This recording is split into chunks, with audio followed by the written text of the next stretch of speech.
U.S. President Barack Obama has a warning for Russia on computer hacking. Not to do this to us, because we can do stuff to you.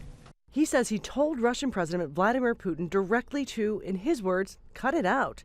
He says the breaches stopped after that, but the Democrats' emails had already been released on WikiLeaks. President-elect Donald Trump has said it's ridiculous. He doesn't think Russia was involved in the hacking of his opponent's campaign. U.S. President Barack Obama took the opportunity to say that in itself is pretty ridiculous. He says it's indisputable. He's going to have a full report before he leaves office. But he went out of his way to really say pretty negative things about Russia and its leader. The Russians can't change us or significantly weaken us.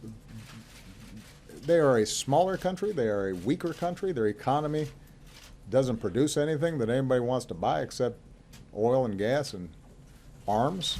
He's promised to retaliate, but didn't say how. Experts say additional sanctions are likely.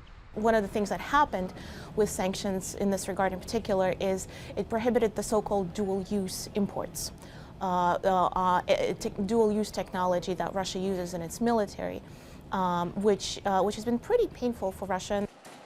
The president has been slammed by critics over his policies in Syria, saying the U.S. no longer has any influence, while rival Russia is now a major player. The president defended his actions, saying while he feels responsible for the pain, his priority is U.S. national security. Unless we were all in and willing to take over Syria, we were going to have problems. And that everything else was tempting because we wanted to do something and it sounded like the right thing to do, but it was going to be impossible to do this on the cheap. With that, the president and his family left for their last Christmas vacation in Hawaii.